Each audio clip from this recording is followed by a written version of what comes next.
Mga kapuso, dalawang low-pressure area ang minomonitor na pag-asa sa loob at labas ng Philippine Area of Responsibility. Ang LPA na nasa loob ng PAR, huling namataan sa layong 1,015 kilometers east-northeast ng extreme Northern Luzon. Nasa labas ng PAR at malayo sa bansa ang isa pang LPA. Sabi ng pag-asa, parehong mababa ang tsansang maging bagyo ang dalawang LPA sa ngayon. Pero pwede pa yang magbago sa mga susunod na araw kaya patuloy nating tututukan. Wala ring epekto sa bansa ang dalawang LPA pero dahil nagpapatuloy ang pag-iral ng kabagat kasabay ng tsansa ng localized thunderstorms, asahan pa rin ang pag-ulan sa iba't ibang lugar. Base sa datos ng Metro Weather, umaga pa lamang bukas mataas ang tsansa ng ulan sa Ilocos Region, Zambales, Bataan, Mindoro Provinces at Palawan. Pagsapit ng hapon, malaking bahagi na ng Northern at Central Luzon ang uulanin. Kasama na rin sa makararanas ng ulan ang Calabarzon, iba pang bahagi ng Mimaropa at Bicol Region. Gayun din sa Panay at Negros Islands, Central at Eastern Visayas, Zamboanga Peninsula, Northern Mindanao, Soc-Sargen at Davao Oriental. Maging alerto po sa banta ng baha o landslide, lalo na ang mga nakatira sa low-lying area o yung malapit sa bundok. Maging handa rin ang mga taga-Metro Manila dahil posibleng maulit ang mga pag-ulan. Kaya kung may pasok bukas, huwag kalimutang magdala ng payong.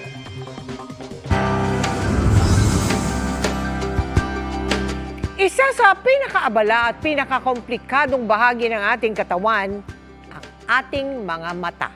Kaya ang payo ng mga eksperto, dapat agad na magpatingin kung nakakaranas ng problema sa paningin. Yan ang binigyang kasagutan ng Kapuso 2020 Eye Project ng GMA Kapuso Foundation. Kapag walang pasok sa eskwela, maghapong nakatutok sa cellphone ang 10 taong gulang na si Max. Halos idikit na nga niya ang kanyang mata sa screen ng cellphone habang naglalaro. Kaya nananakit at nanlalabo ang kanyang mga mata.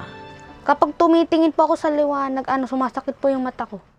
At nagluluha. Ay, lampit-lampit yung gawin. Huy, sabi ko, palayo mo yung cellphone sa mata mo kasi masisira yung mata mo. Palagi ko naman yung binibilinan at sinasabihan na pahingahan mo yung mata mo. Hindi naman daw sapat ang 600 pesos kada araw na kita ng kanyang amang driver para sa kanyang pagpapacheck up. Madalas ding magluha ang mga nanlalabong mata ni Grace, kaya hirap siyang manahi.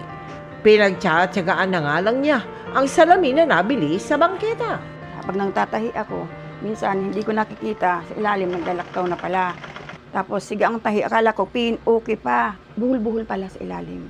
Taon-taon, ipinagdiriwang ng GMA Kapuso Foundation ang Sight Saving Month tuwing Agosto na bahagi ng Kapuso 2020 Eye Project.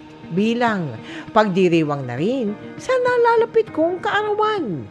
Handog natin ang libreng eye check-up at libreng salamin sa 131 benepisyaryo katuwang ang Ideal Vision Center. May lecture rin sa tamang pangangalaga ng mata ang ophthalmologist at cornea specialist na si Dr. Tonton Pascual. After 20 minutes of use of your eyes, close your eyes for 20 seconds or look far for 20 seconds at 20 feet so that your eyes get to rest. Huwag kayo tatapat sa electric fan or sa aircon pag may ginagawa kayo kasi talagang matutuyo yung mata nyo. Minsan, hindi na nila priority yung makapagpagawa ng salamin. Kaya ang GMA Kapuso Foundation, merong ganitong proyekto. Nagpa-raffle din tayo ng mga appliances na mahagi ng pagkain at giveaways. Maraming salamat.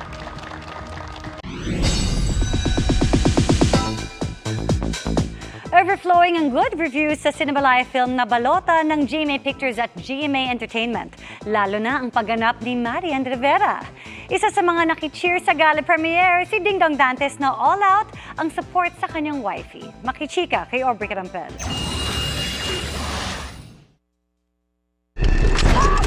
Mula nang simulang ipalabas sa mga sinihan ng balota nitong weekend, ang official entry ng GMA Pictures at GMA Entertainment Group sa 20th year ng Cinemalaya. Patuloy itong nakatatanggap ng magagandang feedback. Kabilang sa pinag-uusapan ang kakaibang pagganap ni Kapuso Primetime Queen Marian Rivera bilang si Teacher Emmy. Hindi pa rin ako mawawala ng pag-asa. Kaya Mula sa kanyang deglamorized look, no filter na linyahan, at husay sa pag-arte. Nandito lang ako.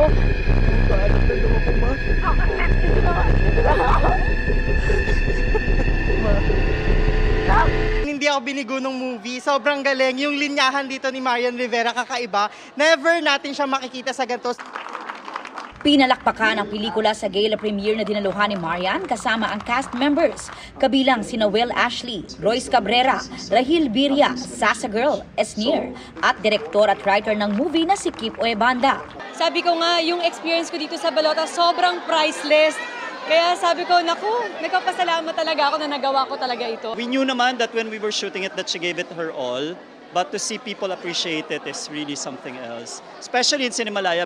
Kabilang sa mga nanood at full support kay Marian, ang mister na si Dingdong Dantes. Sobrang proud sa kanya tsaka sa lahat ng bubuo ng pelikula mula sa director-writer na si Direk Kip, sa buong cast at saka sa producers, hanga ako sa katapangan ng pelikulang ito. Napakagandang regalo nga raw ng pelikula para kay Marian ahead of her 40th birthday sa August 12. Until August 11, mapapanood ang Balota sa Piling Ayala Cinemas. Aubrey Carampel, updated sa showbiz happenings. Umalma ang Senado sa nakaamba na namang toll hike ngayong Agosto habang hindi pa umuno naayos ang sistema ng mga RFID sa mga expressway. 5 hanggang 17 piso ang dagdag singil depende sa klase ng sasakyan. Ayon pa sa Toll Regulatory Board o TRB, naipon ng mga increase ito noon na hindi pinayagang ipatupad. Ayon sa Senado, kailangan munang tiyakin ng TRB na maayos ang depektibong RFID at pag-credit ng mga load nito para hindi magdulot ng traffic sa expressway. Paliwanag ng Metro Pacific Tollways Corporation na operator ng NLEX, ECTEX, CALAX at Cavitex, nasa proseso na sila ng pagpapalit sa mga first-generation RFID reader na nagkaroon ng mga aberya. Target ding ipatupad ngayong taon ang Unified Wallet o iisang RFID sticker sa lahat ng expressway. Iimbestigahan ng Senate Committee on Public Information and Mass Media ang kaso ng sexual harassment sa isang artista ng GMA Network. Walang binanggit na pangalan si Committee Chairman Senator Robin Padilla pero sabi niya, nais niyang mabigyan linaw ang iskandalo na nangyari noong nakarang buwan kaya ipapatawag ang mga kinatawan ng GMA sa pagdinig. Hindi po natin sinasabi na may sabit dito ang GMA7. Hindi po. Ang sinasabi po natin dito, kailangan magkaroon ng malinaw na pagpapaliwanag sa komite ng mass media ang naganap na ito. Sapagkat ito po ay public information. Ayon sa GMA Network, nakikipag-ugnayan na ito sa komite ni Senador Padilla at kinumpirmang magpapadala ito ng kinatawan sa pagdinig. Inalala ng mga mahal sa buhay at mga kaibigan sa industriya ang iniwang legacy ng pumanaw na si Mother Lily Monteverde. Narito ang report ni Aubrey Carampel. Labis ang lungkot na nararamdaman ng pamilya Monteverde dahil sa pagpanaw ng movie producer na si Lily Monteverde na mas kilala sa showbiz bilang si Mother Lily. Pumanaw siya kahapon ng madaling araw sa edad na 84. Isang araw lang yan matapos ilibing ang kanyang asawang si Remy Monteverde. My mom really loved the industry. Alam naman natin yun. She devoted most of her time in this world, in the world of entertainment. Malungkot man, alam daw nila na nag-iwan ng magandang legacy ang kanilang ina sa showbiz industry na sobrang mapagmahal. Sunod-sunod na ang nagpaabot ng kanilang pakikiramay sa unang araw ng burol, kabilang ang isa sa original Regal babies na si Snooki Serna. I feel like I have lost my parents all over again. Si mother talaga treated me like her own child kasi kaming lahat, si Inay din, si Maria, lahat kami si Dina. Anong time na yun talaga, she was as concerned as my own mother. Dumating na rin ang isa pang OG Regal baby na si Maricel Soriano, Senator Lito Lapid, Miss Universe 1969 Gloria Diaz, si Sparkle consultant Johnny Manahan, Directors Eric Mati at Chito Ronyo. Malaking bahagi na ng kasaysayan ng entertainment industry si Mother Lily na mula sa pagiging fan ay nangarap ding maging artista. I tried to be a producer. Kaya naging producer ako. At magmula pa noong 1974, hindi na tumigil sa pagpoproduce ng pelikula si Mother Lily at kinilala siya bilang star builder at naging producer ng ilang Pinoy classics tulad ng Sister Stella L, Manila by Night, Relasyon, Broken Marriage, ang Manupo series at iba pa.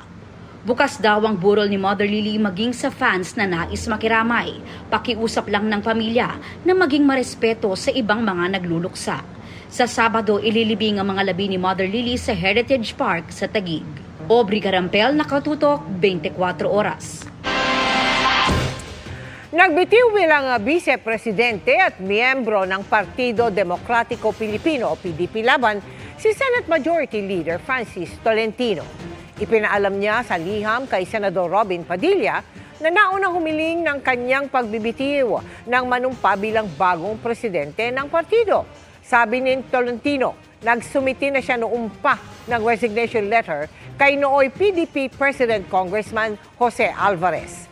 Sa bagong liham, sinabi niyang matagal niyang pinag-aralan ng resignation na dahil sa salungat na pananaw sa foreign policies nila ng partido. Anya, ang pagpanig ng partido sa bilateral approach sa issue ng West Philippine Sea ay hindi naaayon sa prinsipyo ng arbitral ruling at posibleng makapagpahina sa posisyon ng Pilipinas sa international arena.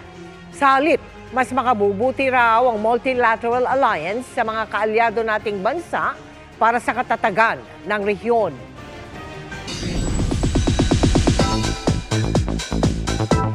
Mabilis na chikahan tayo para updated sa showbiz happenings. Proud and honored ang cast ng Pulang Araw na sina Seth Cadayona at Neil Ryan Sese nang maimbitahan sa flag-raising ceremony sa Rizal Park. Nakausap rin sila ng ilang historian at professor sa event na masayang nabuo ang biggest family drama na tumatalakay sa ating kasaysayan. Forever One pa rin ang K-pop girl group na Girls' Generation sa pag-celebrate ng kanilang 17th anniversary. Very happy naman ang fans ng OG girl group sa kanilang matagal na pagsasama. At yan ang mga buwan naman akong chika this Monday night. Ako po si Iya Arellano. Miss Mel, Miss Vicky, Emil. Salamat, Iya. Thank you, Iya. Pero bago po kami magtapos, nais po namin i-congratulate ang ating Olympic double gold medalist na si Carlos Yulo. Carlo, isaludo kami sa'yo. Proud, nakaka-proud panuorin. Ipinagbubunyi ka ng GMA Network at ng buong bansa at lahat ng iyong mga kababayan. At yan ang mga balita ngayong Lunes. Ako po si Mel Tiangco. Ako naman po si Vicky Morales para sa mas malaking misyon. Para sa mas malawak na paglilingkod sa bayan, ako po si Emil Sumangil. Mula sa GMA Integrated News, ng News Authority ng Pilipino, nakatuto kami 24 oras.